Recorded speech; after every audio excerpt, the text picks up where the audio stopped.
Sí.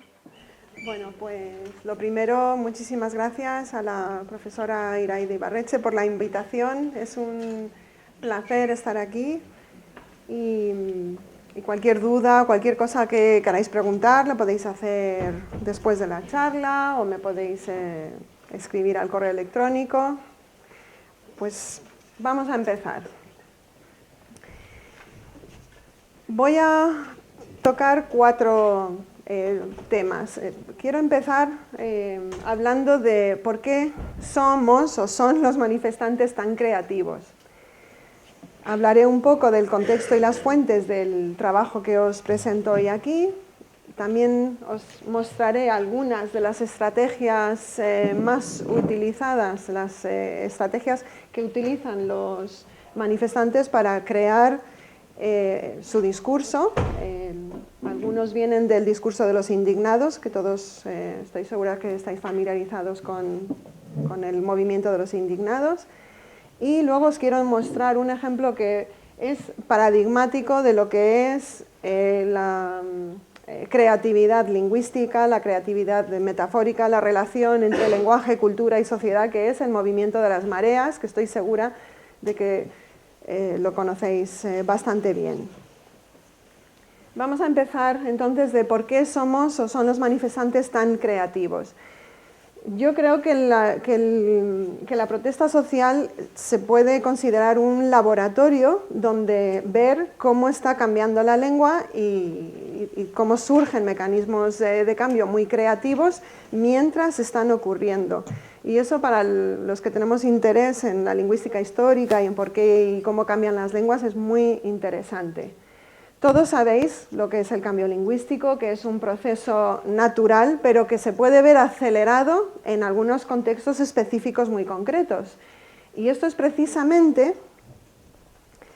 lo que son los movimientos de protesta social, que son muy parecidos a los contextos de contacto de lengua, de lenguas extremos, porque los hablantes en estas situaciones, esto es quizás un poquito exagerado, no vamos a decir que los movimientos sociales son como las situaciones de las lenguas pidgin, pero los hablantes en estas situaciones, se trata de una comunidad que comparte unas necesidades comunicativas idénticas que son urgentes y muy concretas. Y esto ocurre en el contacto de lenguas y ocurre también en las protestas sociales. Entonces, ¿cuáles son estas necesidades urgentes y específicas? Pues la primera puede ser la de expresar o desahogar un sentimiento de indignación y de rabia muy grande contra diversas situaciones. Puede ser contra la corrupción, ahora me estoy refiriendo a la protesta social reciente en España. La corrupción, los recortes, los políticos, los banqueros. Entonces, esa es la primera necesidad que comparten todos. Y la segunda es la de persuadir a diferentes interlocutores de diferentes cosas. Pues a unos para que se unan al movimiento, para que acudan a las manifestaciones, o también persuadir a los políticos de que cambien sus políticas. Entonces, estas son las dos grandes necesidades que son urgentes y muy concretas. Y esta creatividad además se potencia, se ha visto enormemente potenciada por el desarrollo de las nuevas tecnologías y de las redes sociales. No entro en detalle, vosotros sois los expertos, pero quiero que entendáis la relación que hay entre creatividad, cambio lingüístico y redes sociales y por supuesto, movimientos de protesta. El creador o la creadora tiene una idea y a través de las redes, de las nuevas tecnologías, le permite capturar inmediatamente esa idea. Antes, pues no sé, se escribía en un cuaderno o en una pancarta, pero ahora se manda un tweet, se manda cualquier cosa y lo difunde inmediatamente. O sea, el momento de creación y el de difusión es el mismo, ¿sí? Entonces, está difundiendo su eslogan, por ejemplo, mientras lo está creando y difundiendo a la vez. Esta es la idea.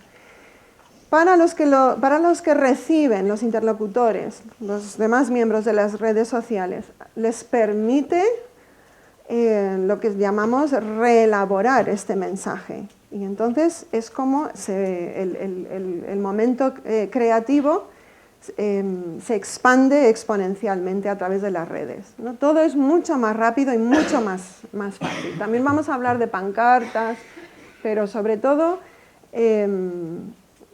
de difusión de la creatividad a través de las redes. Vamos a ver muchos ejemplos.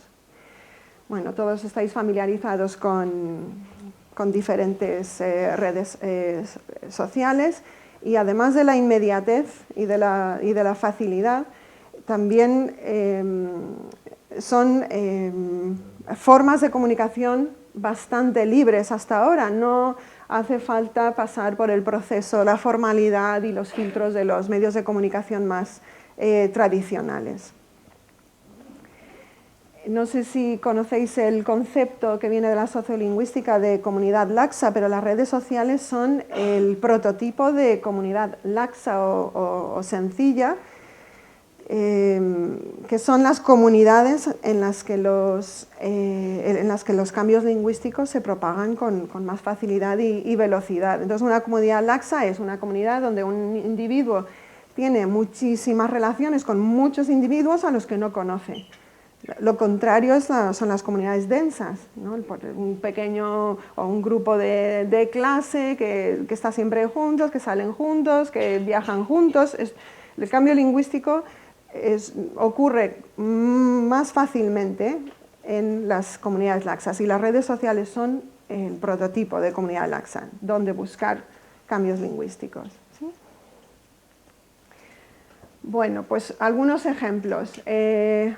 Os viene lo de las mareas, estoy segura de que es mucho más reciente y lo vais a entender mejor. El 15M, sé que sabéis todos lo que es, pero ya han pasado 7 años y esto es mucho tiempo, sobre todo para vosotros. Pero, por ejemplo, el 20 de mayo de 2011 hubo más de 200.000 tweets sobre el 15M y la Puerta del Sol. Vamos a hablar ahora mismo enseguida de la importancia de la Puerta del Sol. Esto ya tiene nombre, todo tiene nombre. Lo han llamado compartir extático, ¿no? Cuando algo interesa mucho y todos lo retuitean hasta que muere. Esto es también una situación de creatividad extrema. Vamos a ver algunos ejemplos. Y lo que es más importante, estos movimientos sociales se pelean en la calle porque seguimos saliendo a manifestarnos, pero sobre todo se están peleando en las redes, y todo, como digo, tiene nombre. Ya se ha acuñado el concepto de Twitter Revolutions o YouTube Wars, porque son igual de importantes, ¿no? Las manifestaciones virtuales y físicas en las calles. Esto es antiquísimo. Esta es la acampada que hubo en la Puerta del Sol de mayo a junio de 2011, y son las diferentes comisiones que tenían allí sobre la marcha, ¿veis? Pues esta es, por supuesto, la de comunicaciones, la biblioteca, ya sabéis que fue en mayo, junio, hacía un calor terrible, y esta es la que más nos interesa. Esa es la comisión encargada de hacer pancartas. Y yo, que fui varias veces a visitarlos, pues pude ver cómo cada día había diferentes personas, jóvenes, les daban un trozo de cartulina y unos rotuladores y se ponían a escribir unos eslóganes que os voy a enseñar ahora, increíbles, de originales, de creativos. Y ahí es donde empezó todo esto. Me di cuenta de que hay personas que tienen una capacidad creativa increíble y que está muy relacionada con la juventud, además de con compartir unas necesidades y un deseo de expresar común. Bueno, brevemente el contexto y las fuentes del estudio, antes de pasar a ver estrategias concretas y luego el ejemplo de las mareas. Por recordar un poco la historia de hace 7 años, en mayo de 2011 había elecciones regionales en toda España y empieza a haber manifestaciones en todo el país contra la corrupción, contra los recortes, el desempleo. Empieza la frase de esto no es una crisis, es un fraude, porque en 2008 pues nos hicieron ver que vino una crisis muy grande, pero ya en 2011 la mayoría de la gente pensaba pues que quizás si no hubiera tanta corrupción, pues las cosas no estarían tan mal. Entonces este es uno de los lemas del 15M, ¿no? Que no hubo crisis, que era un fraude. El 15 de mayo, ya sabéis que de ahí viene el nombre del 15M, el movimiento, pues un grupo de ciudadanos indignados deciden quedar en Sol y una vez que están allí deciden acampar. Y es cuando miles de personas acuden a la Puerta del Sol y se quedan allí un mes entero, ¿no? Esto es algo espontáneo, ¿no? Fue una cosa absolutamente espontánea, por eso es tan interesante. Y se llama el 15M y también se llama, ya, como sabéis, el movimiento de los indignados por el libro de Hessel, y es un movimiento que enseguida se propaga por todo el país y también a otros países del mundo, que, pues, como los movimientos en Nueva York, Occupy Wall Street, o Occupy London, o Nuit Debout, que es muy reciente, que es del 2016. ¿De dónde he sacado la mayoría de las fuentes? Pues es un trabajo, se llama experimental y etnográfico, está basado en datos reales y el objetivo último es entender la relación entre lenguaje y sociedad. Es así de grande el objetivo. Entonces saqué muchas fotos de pancartas y pósteres de la Puerta del Sol durante la ocupación de la plaza y luego desde entonces de muchas mareas de todo tipo, de educación, de sanidad, de mineros, como veréis enseguida. Y luego también busqué eslóganes en la prensa digital, en páginas web, en blogs de diferentes grupos, como podéis ver, Democracia Real Ya, Juventud Sin Futuro, Movimiento 15M y de muchísimas mareas, ¿sí? Y antes de empezar a ver las estrategias, es importante que entendamos qué tienen en mente, es absolutamente inconsciente, pero qué tiene en mente el creador o la creadora de un eslogan. Está claro que como un titular de un periódico necesita tener unas características muy concretas. Posiblemente aquí algunos hayáis escrito pancartas y sepáis de lo que hablo. Lo primero que tienen que hacer es captar la atención de los interlocutores para persuadirlos de que se unan a ellos, ¿sí? Esto es lo primero que tienen que hacer. O, como veremos, o que voten a un determinado partido, que lean un periódico específico, todo tipo de funciones persuasivas. Tienen que expresar la máxima información con decimos con el mínimo esfuerzo cognitivo y lingüístico, porque tienen, no es solo un problema de espacio, es el espacio. Si es una pancarta, pues pocas palabras caben. Si es un tuit, ahora más, pero en esta época eran 140 caracteres. Entonces tienen un espacio material muy limitado y por tanto tienen que hacer una compresión, o en inglés se dice blending, fundir lo que quieren decir con muchísimas estrategias que vamos a ver ahora, relacionadas con el humor, con la cultura, con el problema social que tienen, y todo en 4 palabras. Vamos a ver cómo lo hacen. Estas son algunas de las estrategias que que se utilizan a la hora de elaborar eslóganes. Para empezar, está claro que necesitan mucho humor y mucha ironía. Ahora veremos por qué. También utilizan, bueno, no se ve el título, estamos en las estrategias discursivas de la construcción, de la indignación, ¿no? De las principales estrategias, hay muchas. Yo os voy a hablar solamente de algunas, que son la utilización del humor y de la ironía. Vamos a ver por qué son tan importantes. La creatividad metafórica, que permite comprimir toda esta información en una palabra o dos. La utilización de lo que del contexto sociopolítico y cultural más inmediato, incluso del contexto físico, que vamos a ver ejemplos muy bonitos del contexto físico, y luego el conocimiento más general que tenemos todos, los que compartimos una misma comunidad, conocimiento histórico, cultural y social muy amplio, ¿sí? Lo que llamamos la cultura española, algo que solo entendería un español, ¿sí?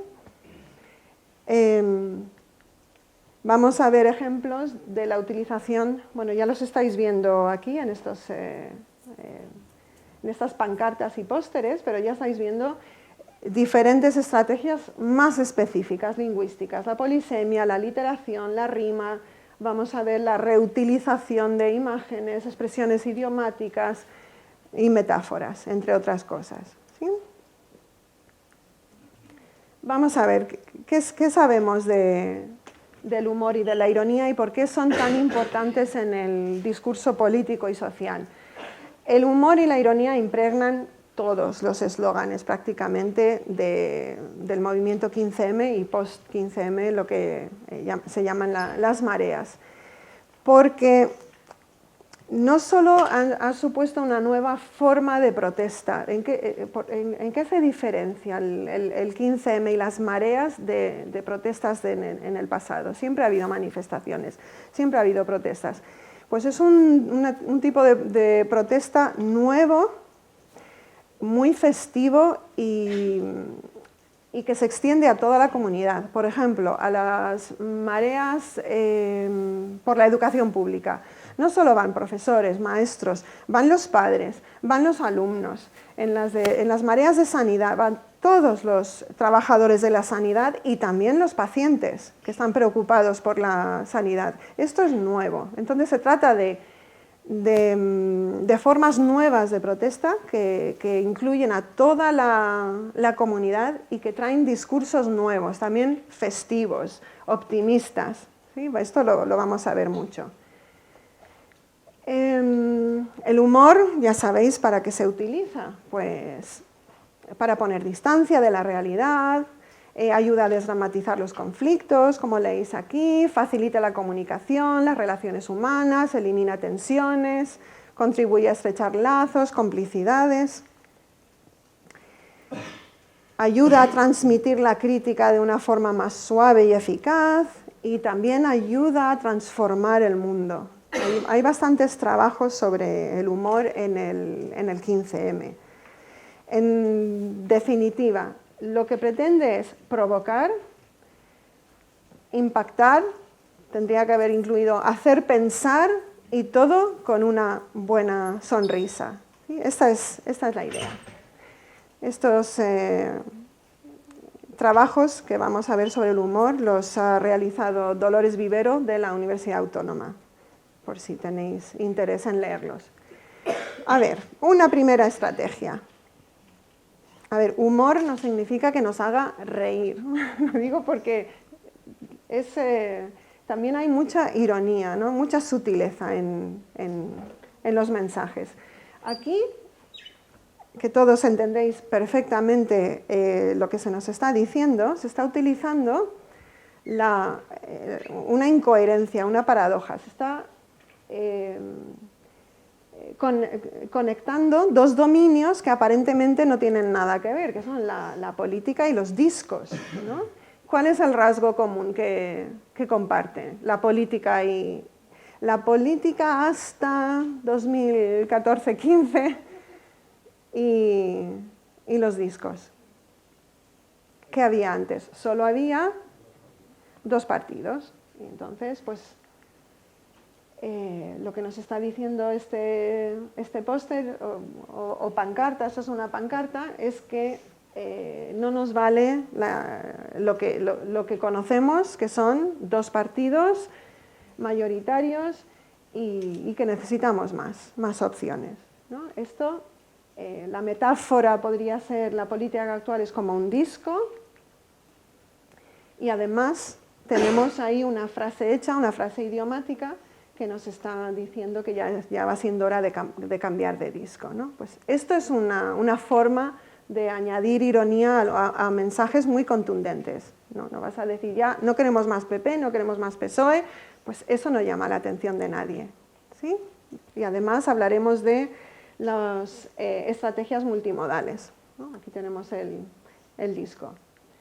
Esta, por ejemplo, aquí, esto lo conocéis todos, este es el eslogan más productivo del 15M y sigue siendo con mucho el más productivo de las mareas. Siempre que vas a una manifestación hay alguien con unos chorizos en forma de escultura o de dibujo, pero bueno, otra vez, un poco de humor y de ironía porque el tema es bastante grave, ¿no?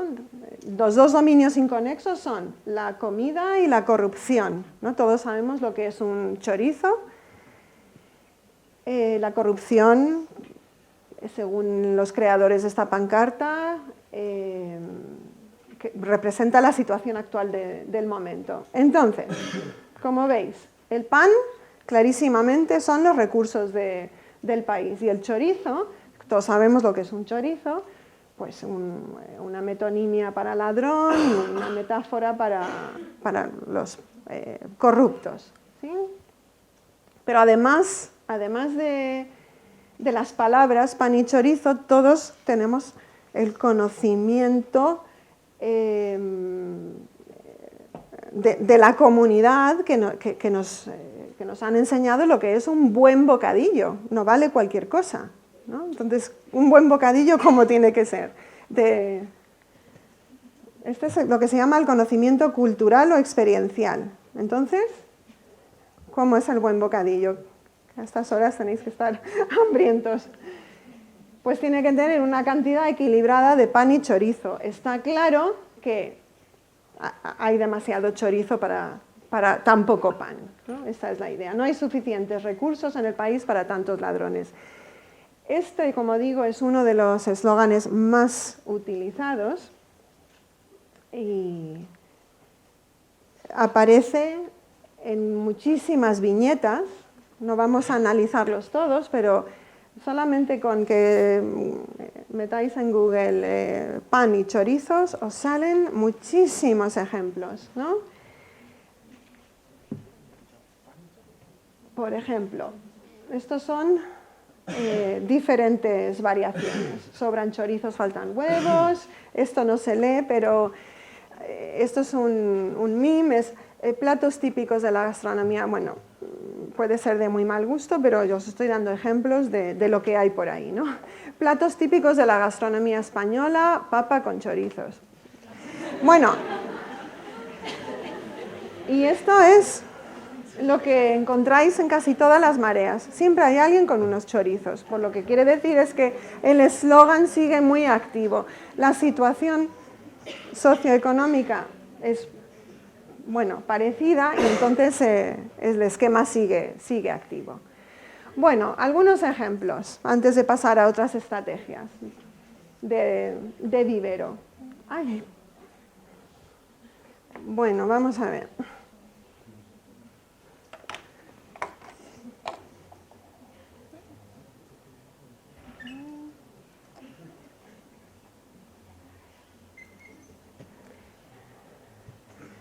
¿Cómo se construye la incoherencia aquí? Se ha cambiado una palabra, ¿no? Debería ser manos arriba, esto es un Esto es un atraco y es algo que corean mucho en las manifestaciones, ¿no? Entonces aquí lo que se ha hecho es, se ha cambiado un elemento de la frase, de la frase hecha, manos arriba, eso es un atraco, por otra palabra. ¿Y cómo sabemos el significado? Por el conocimiento cultural y experiencial que tenemos, ¿no? de la realidad del país. Entonces tenemos la frase hecha que todos conocemos. Se trata de reutilizar elementos que conocemos, lingüísticos como son expresiones idiomáticas, en este caso, manos arriba, esto es un atraco, y nuestro conocimiento de la realidad. ¿Qué sabemos? Que el trabajo está difícil, que los contratos son muy malos, que el sueldo es bajísimo, y ya nos vamos al siguiente, la siguiente incoherencia. Aquí se está jugando con la antonimia y también cambiando de lugar otra frase hecha, ¿no? Cambiando de lugar elementos en una expresión hecha. Por ejemplo,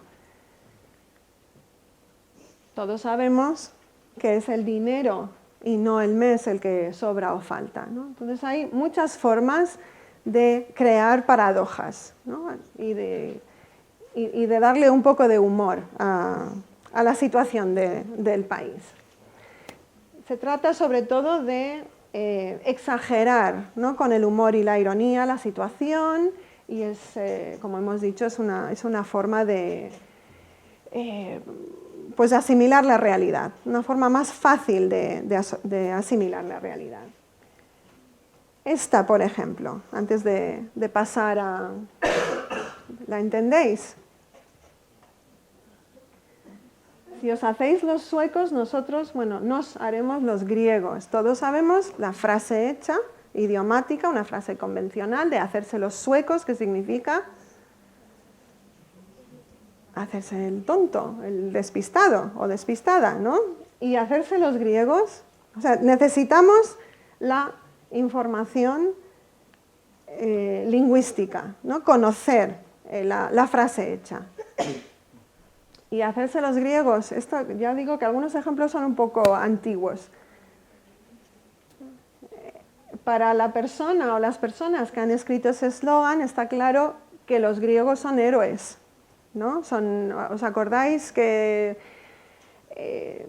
durante la gravísima crisis que sigue sufriendo Grecia, el gobierno griego hubo unos meses en los que se enfrentó a los poderes económicos europeos, al Banco Central, amenazando con salirse de Europa y con no pagar la deuda? Pues para algunos eran héroes. Entonces, si vosotros os hacéis los suecos, no hace falta que os explique el eslogan, ¿no? Pues nosotros vamos a responder como los griegos.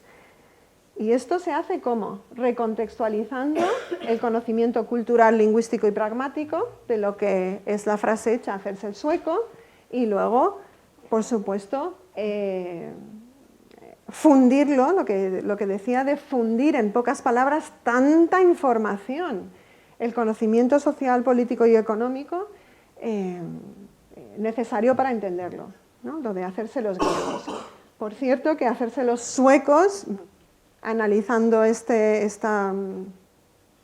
eslogan, aprendí que no tiene nada que ver con los suecos. ¿Vosotros lo sabíais? Tiene que ver con zueco, zoquete. No tiene que ver con los pobres suecos. Bueno, quizás vosotros sí lo sabíais. Bueno, se trata, no veis la última línea, de llamar la atención, dar que pensar, igual que si fuera una adivinanza o el titular de un periódico, ¿sí? Vamos a ver otra estrategia, que es la creatividad metafórica. Todas se solapan, porque ya digo que en la mayoría hay humor, en la mayoría se están utilizando metáforas, y además el conocimiento nuestro, experiencial, histórico y social, etc. Entonces, que en general se solapan, pero quiero intentar que veáis las estrategias un poco por separado. Vamos a ver. Como he dicho, los creadores de estos eslóganes hacen uso de experiencias que están activas, que son muy salientes en la comunidad en el momento de creación. Lo de los griegos hoy seguramente no se podría crear ese eslogan, porque fue en el 2014 y 15 cuando todo esto estaba ocurriendo. Entonces utilizan siempre temas, experiencias que están activas en nuestras mentes. Y luego utilizan, como ya hemos visto, recursos lingüísticos y pragmáticos que conocemos. Metáforas que se llaman convencionales, metáforas que todos usamos y conocemos y que ni siquiera sabemos que son metáforas del uso que les damos. Y como vamos a ver, entonces lo que hacen es coger esta información y la readaptan para un contexto muy específico, y es en el contexto específico donde se produce el nuevo significado. Así funciona la creatividad metafórica. Se llama, este proceso se llama recontextualización, es reusar elementos que ya existen en la lengua. Y es así como funciona el cambio lingüístico, como sabéis. Para crear palabras, significados nuevos, siempre partimos de algo que ya existe, ¿no?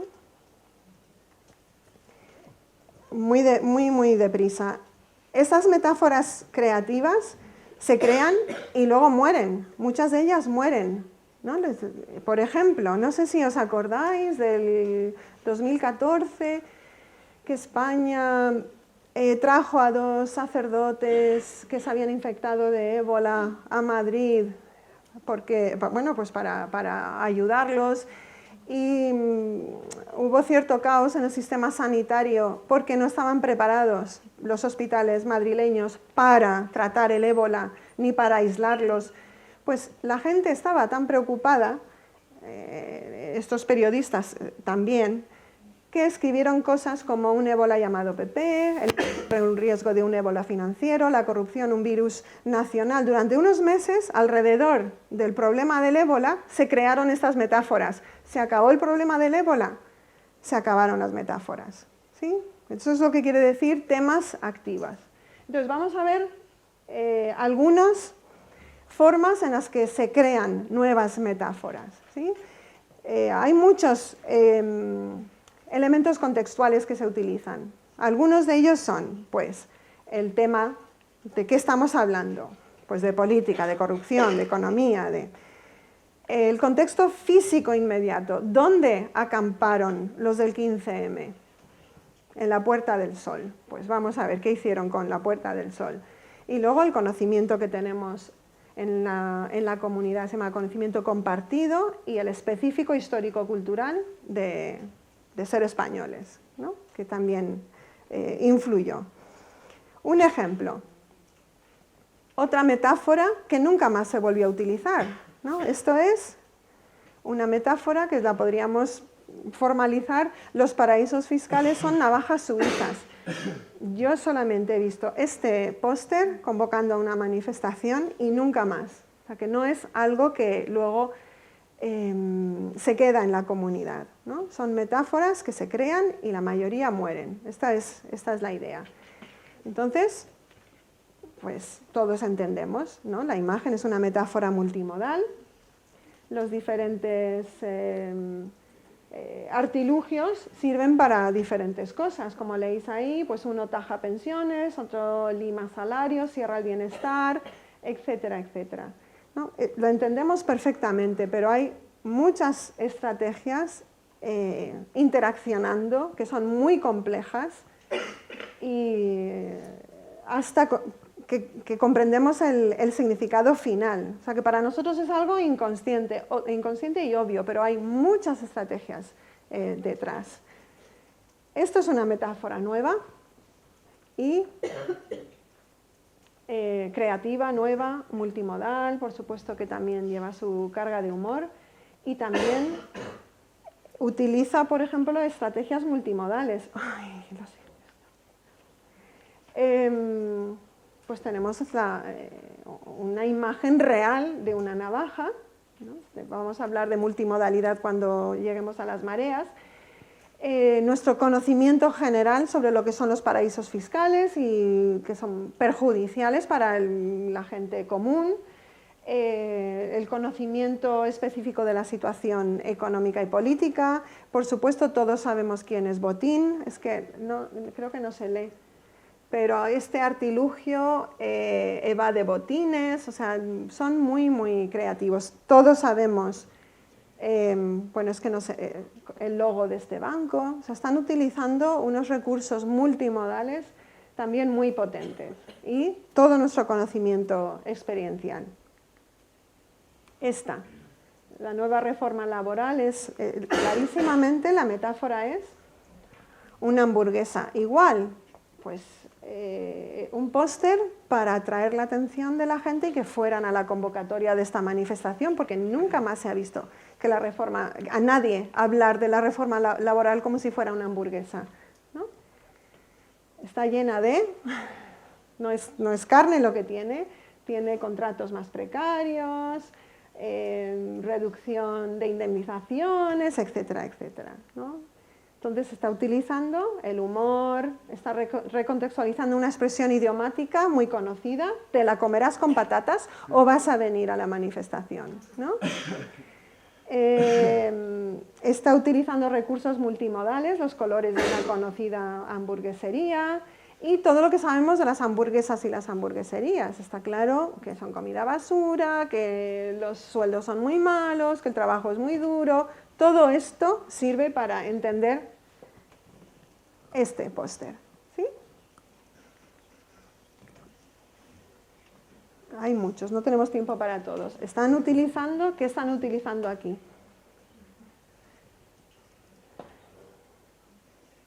Pues otra vez una incongruencia, una paradoja, porque nos están animando a hacer cosas que son inmorales y que no haríamos nunca. Entonces ya están captando tu atención. ¿Cómo que soy un pringao? ¿Cómo que tengo que blanquear? Entonces lees el resto del póster y a lo mejor con mucha suerte vas a la manifestación. Están utilizando logos reales, los colores de los bancos son reales y luego están jugando clarísimamente con la polisemia. Todos sabemos que pringao es tonto y también suciedad, grasa, tenemos churretes de grasa, entonces pues son muchas estrategias, ¿sí? Y para estos creadores de eslóganes está claro que los banqueros son unos corruptos, eso no hace falta que os lo diga. Ahora, estas son hemos visto metáforas que se crean a partir del tema, ¿no? De la corrupción, de los paraísos fiscales, de los bancos. Vamos a ver metáforas que se crean a partir del contexto más físico e inmediato. Y entonces, ¿qué es lo que veis aquí? Si consigo... Esto es un eslogan y está claro que está utilizando sol porque los manifestantes, da la casualidad, porque es una casualidad, que decidieron reunirse en Sol. Si hubiera sido, como veremos, Neptuno, Plaza de España, Atocha, Cibeles, tantas otras plazas donde la gente se manifiesta, no habría metáforas con Sol, ¿no? Y además Sol, sabéis que es una metáfora muy convencional y muy común, ¿no? Para alegría, luz, futuro, esperanza. Pues vamos a ver ejemplos. No sé si lo podéis leer. Pues esto es: una montaña de mentiras no puede ocultar el sol. Aparte de cuando se apagan las farolas, brilla sol. O sea, aunque todo vaya muy mal, estamos aquí, los manifestantes de la Puerta del Sol, que vamos a cambiar el mundo. Pensaban que iban a cambiar. Una montaña de mentiras no puede ocultar el sol. Ya esto es una metáfora multimodal. Aquí hay muchas metáforas convencionales, todos las entendemos, pero tenemos una metáfora muy común que es ver, es saber, ¿no? Por ejemplo, aquí las mentiras son obstáculos que no nos permiten conocer la realidad, ¿no? Pero esto no va a ocurrir, ¿no? Y esto es una hoja en un árbol, son siempre muy multimodales. Un árbol que que plantaron lleno de hojas con eslóganes, ¿sí? También tenéis las ideas son plantas, todas las metáforas con primavera que venían de la primavera árabe, que implicaban si ellos han podido, nosotros también podemos. O sea, hay muchas hojas, muchas plantas y sobre todo muchos soles. Cualquier letra, cualquier círculo lo rodeaban con rayos, ¿no? Despertamos, ya es una metáfora en sí. Construir esto contigo no, pero en cuanto pueden ponen rayos de sol. El sol estaba presente en casi todas sus pancartas. Muchísimas frases hechas. Ya tenemos el sol, vamos a por la luna. Entonces, era la Plaza Insolación, estamos, ¿no? Plaza Insolación, muy quemados. Muchas frases hechas se recontextualizaron. Hace un sol de justicia, Plaza Solución. Entonces, una de las más productivas. Y 5 años después, cuando se celebró el quinto aniversario del 15M, pues hicieron esta, que se llama un blend, esta integración conceptual entre los... Nada, es que mi puntero funciona al revés y no hago más que confundirme. Justamente en mayo de 2016 hubo un movimiento muy parecido en París que se llamó Nuit Debout, y entonces, como coincidió con el aniversario del 15M, pues a alguien se le ocurrió hacer esta metáfora. Entonces, tenemos... ¿Cuál es el mecanismo? Están utilizando una metáfora convencional, absolutamente conocida por todos, que es lo que significa sol, ¿no? El sol es una metáfora muy, muy, muy común, pero representaba a los acampados en sol, ¿no? No estamos hablando del sol, estamos hablando de los que estamos aquí, una metonimia para los que estamos aquí, y que se convierte en una metáfora muy, muy, muy potente, una metáfora multimodal, muy, muy potente y muy activa. Y es solamente porque acamparon en sol. Si no hubieran acampado en sol, no tendríamos son decenas de metáforas creativas con el lugar físico, ¿sí? Entonces, por eso es un ejemplo tan bonito. Este es otra estrategia, ¿no? Hemos dicho el tema, el contexto físico inmediato, y eso sería el conocimiento cultural experiencial general. Este lo entendéis perfectamente, ¿no? Esto, más que una metáfora, tiene que explicarse como una integración conceptual, que son metáforas muy, muy, muy complejas, porque tienen...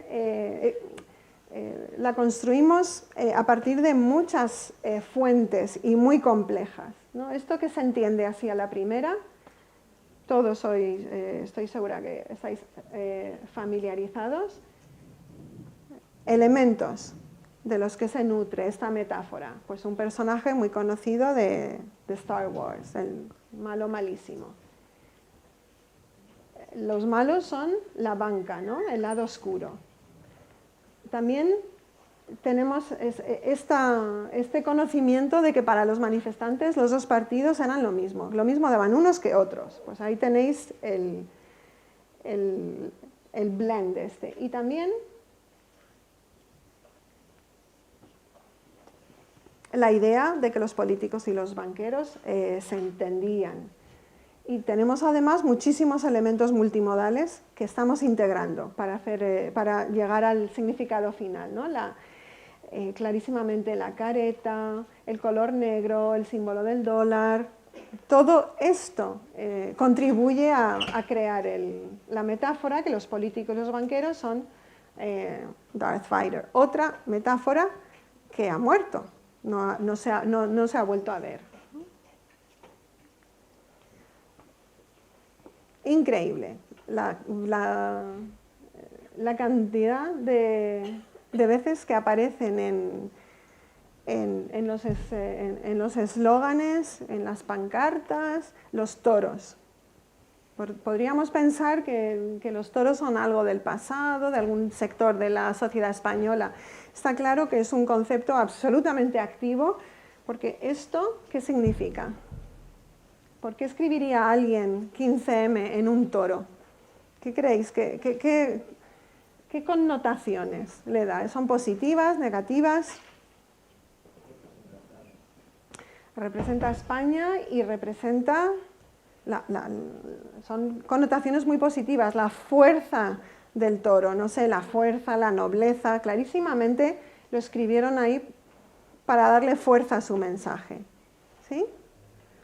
Esta es otra, nos torean con el euro. Están utilizando connotaciones más negativas, ¿no? ¿Quién es el toro? La gente, ¿no?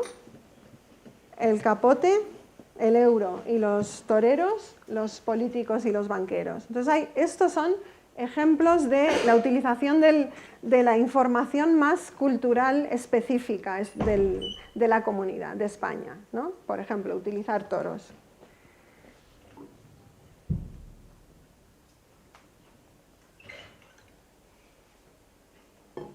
Entonces, hemos visto el humor y la ironía. Hemos visto cómo se crean las metáforas, ¿no? A raíz del tema en cuestión, del contexto físico, del conocimiento cultural y experiencial, de la cultura del país. Ahora lo que me gustaría enseñaros es un ejemplo que es el más claro y paradigmático de lo que consideramos una metáfora creativa, y además es multimodal y transmodal, ¿sí? Bueno, vamos a ver. ¿Por qué es tan interesante el concepto de las mareas? Porque es un ejemplo muy claro de metáfora experiencial, que nace en un contexto muy concreto y con unas funciones muy concretas, ¿no? Lo que en inglés se llama socially embodied, ¿no? Luego es un clarísimo ejemplo de cómo se va reutilizando la metáfora para diferentes usos y significados, lo que hemos llamado recontextualización. Es un ejemplo precioso de metáfora multimodal, cómo interactúa en el modo verbal, pictórico y musical pues en la creación de los diferentes significados y en su fuerza persuasiva. Y luego es un ejemplo de metáfora transmodal, porque los significados van cambiando, se dice que mientras va migrando de un medio a otro, ¿no? Aparece en muchos medios, en pancartas, en tweets, en periódicos, y ahora lo veremos. Entonces, por eso es tan interesante, porque reúne todas las características de las que he estado hablando en un solo ejemplo, ¿sí?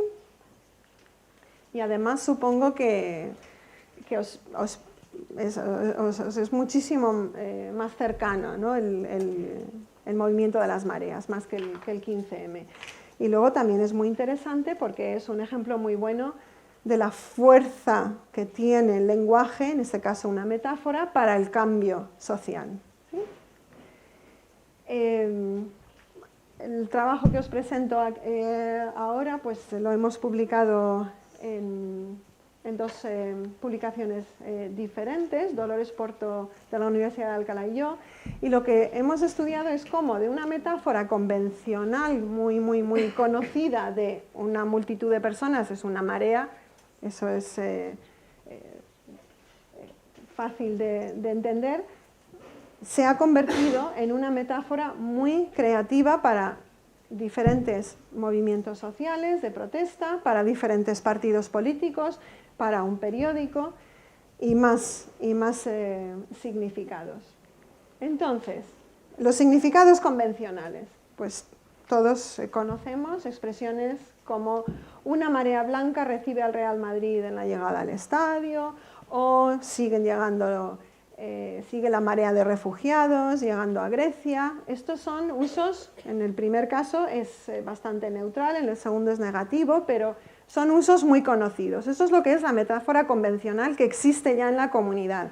Y vamos a ver cómo se crea la nueva, cómo se va creando. Entonces, este proceso también es precioso porque vas viendo cómo ocurre el cambio lingüístico mientras está ocurriendo. Sabéis que hasta hace bastante poco, por ejemplo, en los años 80, incluso los 90, muchos lingüistas seguían escribiendo y diciendo que el cambio lingüístico no merece la pena porque no lo puedes ver hasta que no han pasado siglos después. Pues esto sabéis que no es así. Y eso es un ejemplo maravilloso de ello.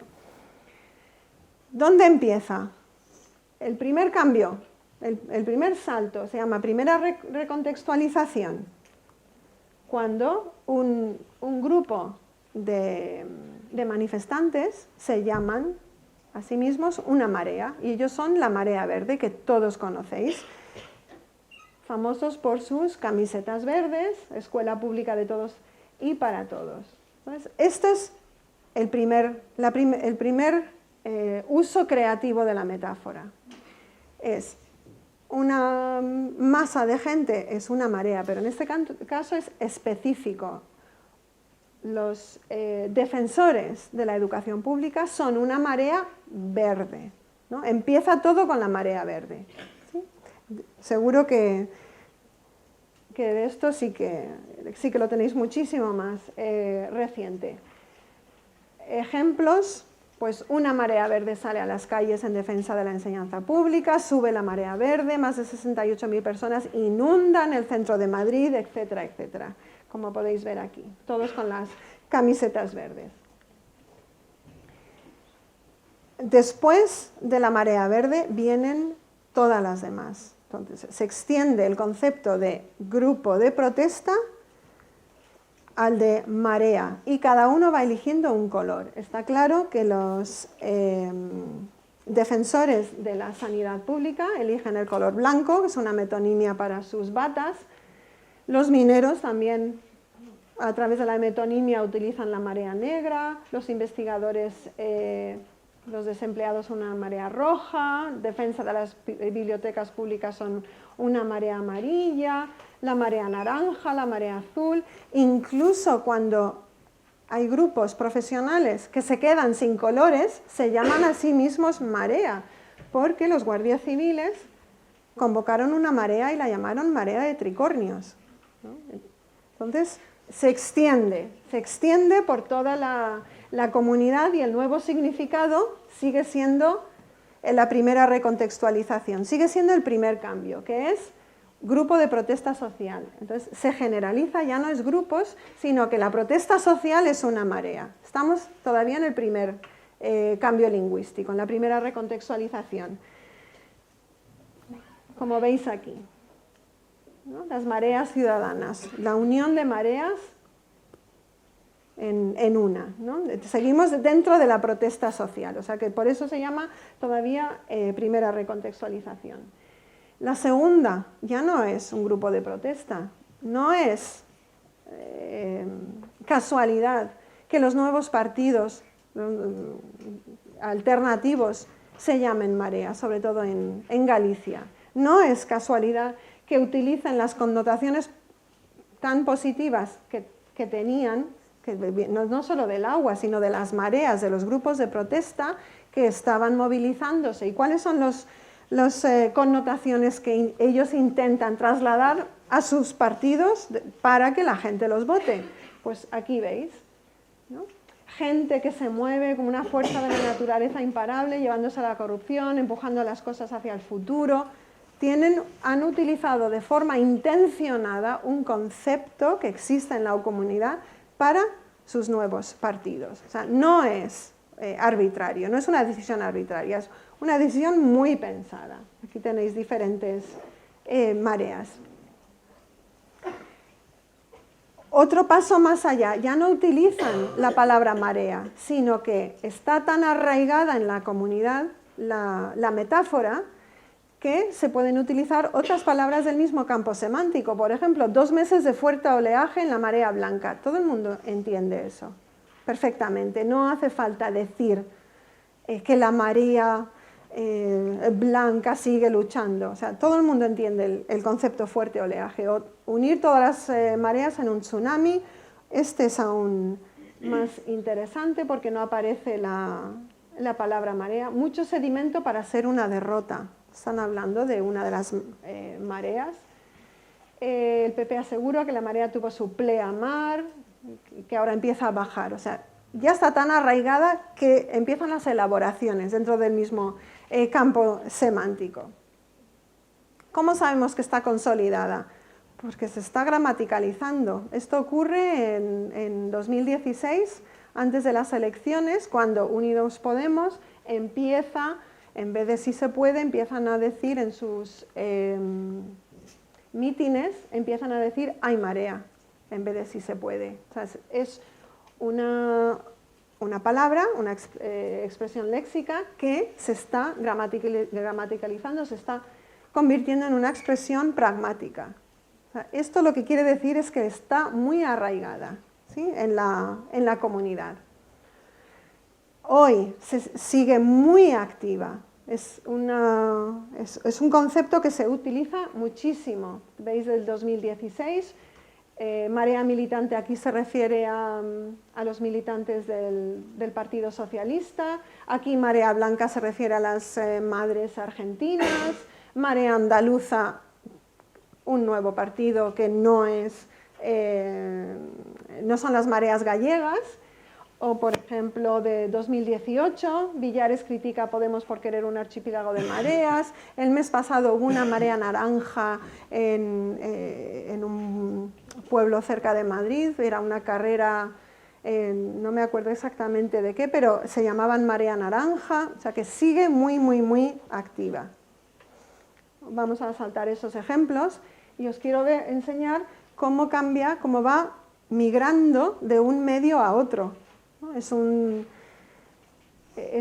Como hemos dicho, nace de la protesta social, pero aquí veis cómo se utiliza para diferentes nombres de usuario, para diferentes hashtags, blogs, pósteres.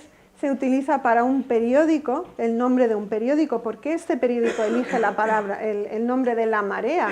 Clarísimamente porque está utilizando las mismas connotaciones para ellos positivas, ¿no? De que este periódico nace con el principio fundacional de cambiar la sociedad, ¿sí? Otra elección intencionada para que la gente lo lea, ¿no? Y vamos a terminar viendo cómo interactúan en la creación de esta metáfora, que va cambiando de significado según el contexto. Hemos dicho de protesta, partidos, periódico, y cómo estos significados se van creando también con la ayuda de la interacción de las imágenes y los colores y de la música, ¿sí? Porque todo ocurre simultáneamente. Entonces, el modo pictórico, ¿qué aporta a la metáfora? Pues está claro que los diferentes colores sirven para identificar a los grupos. O sea, ya eso es importante, que todo el mundo sepa que yo soy de la marea naranja o de la verde. Y luego, por ejemplo, las líneas estas ondulantes son bastante suaves, invitan a participar, invitan a ir a las manifestaciones, invitan a leer sus blogs. Entonces, esto es una de las primeras funciones de los colores y de las olas y las líneas ondulantes del agua, ¿no?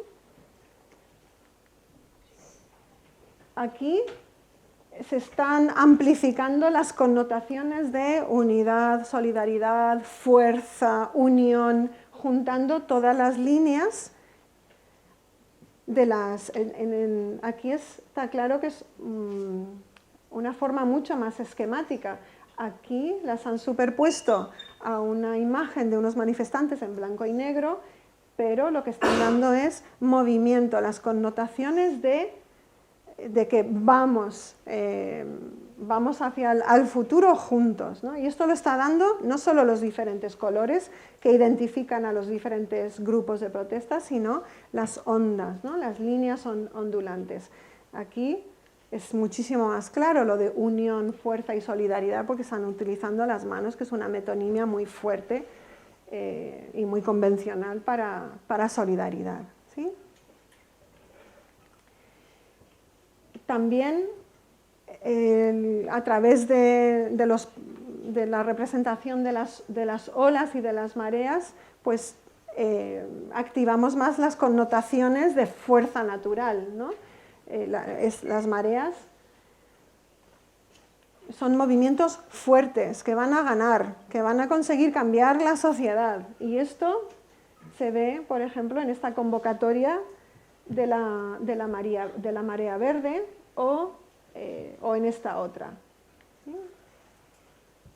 O sea, se trata de amplificar, de añadir significados y funciones a la expresión lingüística. Algunas son verdaderas narrativas visuales. Entonces aquí, por ejemplo, vamos a unirnos todos en un tsunami que parece que va a engullir a Rajoy, o aquí la marea blanca va a conseguir acabar con la privatización representada en un barco, o una ola que va a acabar con los recortes, con la LOMCE, con las reválidas. Entonces se pueden considerar verdaderas narraciones algunos de los pósteres. Y vamos a terminar con qué aporta la música. No sé si habéis acudido a algunas de estas mareas, pero siempre hay una charanga, un coro. En Madrid hay un coro que se llama La Solfónica, que siguen cantando en todas las mareas. Entonces vamos a ver qué aporta la música al concepto de marea. No es nuevo el activismo musical, el utilizar música en las manifestaciones. Esto es algo muy antiguo, por supuesto, se remonta más allá de los años 60, pero todos los recientes movimientos de protesta tienen su coro.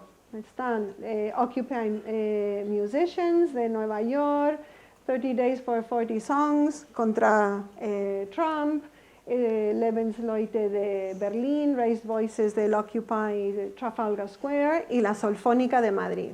¿Sí?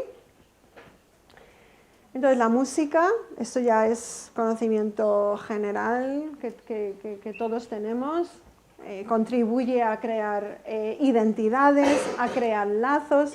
¿Os acordáis que os he dicho que estas mareas, estas nuevas formas de protesta incluyen a gente muy, muy, muy heterogénea de diferentes clases sociales, culturales y sobre todo de diferentes edades? Hay gente muy mayor que ya luchó en su día o no, y gente muy joven, y la música consigue unir a todos. Esto es una de las principales funciones. Y luego a través de la música ya sabemos que se activan emociones y que una vez activadas las emociones se puede influir en el comportamiento. ¿Sí? Esta es la idea. El lema de la Solfónica, que es el coro que nació en el 15M y que sigue actuando, es que la música es un arma cargada de esperanza. No podía ser otro. ¿Y cómo consiguen persuadir a través de la música? Pues lo que hacen es otra vez tenemos aquí la palabra recontextualización, reutilizar cosas que conocemos, pues canciones típicas de otras protestas del pasado y canciones muy conocidas de protesta, por ejemplo, la Nueva Sinfonía de Beethoven, la Estaca de Luis Llach, Canto a la Libertad de la Bordeta. Son melodías y letras que se cantan, pero es que no solo reutilizan canciones de protesta muy conocidas, sino que reelaboran las letras. Y hay un caso, que el que mejor nos viene a nosotros para las mareas, que reelaboran por completo esta canción tan famosa, Riancheira, supongo que la conocéis todos, y no la voy a poner, ni la voy a cantar, pero veis el estribillo, ¿no? En vez de ondiñas vienen, ondiñas vienen, ondiñas vienen y van, ¿no? Las olas que van y vienen, nos viene muy bien esta canción y no es, otra vez, no es casualidad que las mareas utilicen esta canción, ¿no? Se oye mucho y cada marea la adapta a su situación, ¿no? En las mareas por la sanidad pública tiene una letra, por la educación pública tiene otra, etcétera, etcétera, ¿sí? Entonces podéis leer el estribillo, que podéis cantar. Bueno, pues a través de las letras, de las melodías, del tono, no solo activan emociones, sino esquemas cognitivos, culturales. Siempre estamos hablando del conocimiento cultural, experiencial, ¿no? Estas canciones de Louis Jacques, de la Bordeta, la Nueva Sinfonía de Beethoven, que han sido utilizadas siempre por los activistas, pues activan significados como la lucha contra el franquismo de la gente mayor, la lucha por la igualdad, la lucha por la libertad, etcétera, o la lucha por la democracia durante la transición y, por supuesto, esquemas relacionados con estas canciones también son muy alegres y las melodías, los tonos nos recuerdan a momentos agradables, fiestas populares, por ejemplo. Entonces son siempre esquemas muy positivos los que se buscan y sirven sobre todo para unir pasado, presente, mayores y jóvenes, ¿no? Recordar que la comunidad ahora es totalmente diferente, es muy heterogénea.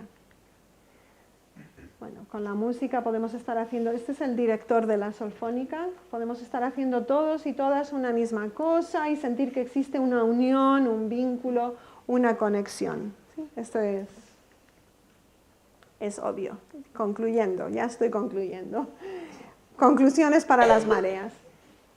Un ejemplo paradigmático de metáfora creativa y experiencial, que se crea en un contexto específico para algo muy específico, ¿sí? Una metáfora trans y multimodal, que cambia de significados según migra de un medio a otro de difusión y de un modo a otro. Hemos visto que el modo pictórico y musical lo que hacen es añadir, amplifican significados que están ahí. Es una metáfora convencional visual, ¿no? De una masa de personas es una marea, muy convencional visual, que se convierte en una metáfora muy potente de cambio social, que sigue muy activa hoy. Y vemos cómo van cambiando los significados de neutrales y negativos a positivos. Por eso sigue activa, porque tiene unas connotaciones muy positivas. ¿Qué he querido mostraros con tanta información? Que los movimientos sociales de protesta son de verdad verdaderos laboratorios para ir con el móvil para hacer fotos y observar cómo cambia la lengua, cómo está cambiando, cómo la gente está creando en el momento de la creación. Entonces, por eso son tan interesantes para la lingüística. Os he querido mostrar algunas de las estrategias, son solo algunas más comunes, cognitivas, lingüísticas y pragmáticas que se utilizan en la creación de los eslóganes. Hemos visto humor, metáfora, reutilización de expresiones idiomáticas, imágenes, metáforas convencionales, cómo los nuevos medios de comunicación, las nuevas redes, influyen en el proceso creativo y en la expansión de los mensajes, cómo interactúan los diferentes modos en la creación de estos eslóganes, y no podéis ver el último. En definitiva, lo que os he querido mostrar es cómo para explicar el lenguaje hay que ir también a la sociedad, al contexto. Esto es, en 2 palabras, lo que os he querido contar. Si tenéis cualquier pregunta, pues adelante.